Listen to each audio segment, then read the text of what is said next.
विविध महत्त्वाची खाती बजावलेले आणि एकेकाळी भाजपच्या तिजोरीच्या चाव्या ताब्यात असलेले पियुष गोयल यांनी 3 वेळा राज्यसभेत प्रवेश केला होता। यंदा प्रथमच लोकांमधून म्हणजेच लोकसभेच्या रिंगणात पक्षानं त्यांना उतरवलं आहे। तर आजच्या या व्हिडिओत आपण पियुष गोयल यांच्याबद्दलच जाणून घेणार आहोत। नमस्कार, मी दक्षता पाटील आणि जय महाराष्ट्र मध्ये आपलं स्वागत आहे।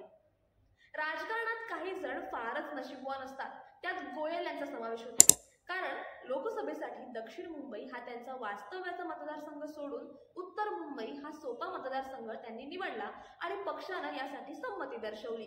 यातूनच पुढील दारानं म्हणजेच लोकसभेतील त्यांचा प्रवेश सुखकर होईल अशी चिन्हे दिसत आहेत।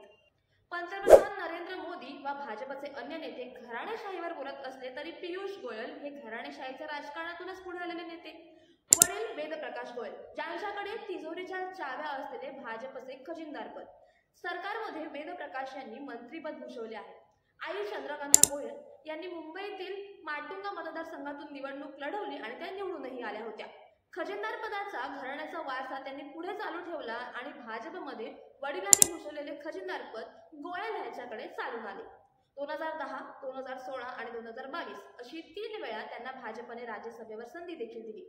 वास्तविक त्यांची राज्यसभेची मुदत 2028 पर्यंत आहे, पण वर्षानुवर्ष मागील दारानं म्हणजेच राज्यसभेत निवडून येणाऱ्या नेत्यांना भाजपने यावर्षी लोकसभेत उतरवलेलं आहे। वर्षानुवर्ष राज्यसभेत राहिल्यामुळे या सदस्यांना लोकांशी थेट संपर्क साधता येत नाही। यामुळेच अशा नेत्यांना लोकसभा लढवणे फार आव्हानाचे असते।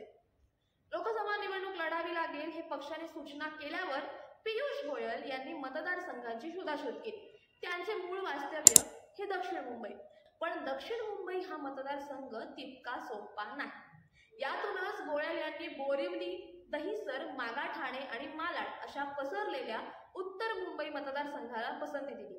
आता या मतदारसंघाचे विद्यमान खासदार गोपाळ शेट्टी यांना उमेदवारी नाकारली जाणार हे निश्चितच होते। यामुळेच गोयल यांनी येथे लक्ष केंद्रित केले। आता पुढे पियुष गोयल काय करणार याकडे सगळ्यांचं लक्ष लागून आहे। अशाच विविध माहितींसाठी पाहत रहा जय महाराष्ट्र न्यूज। धन्यवाद।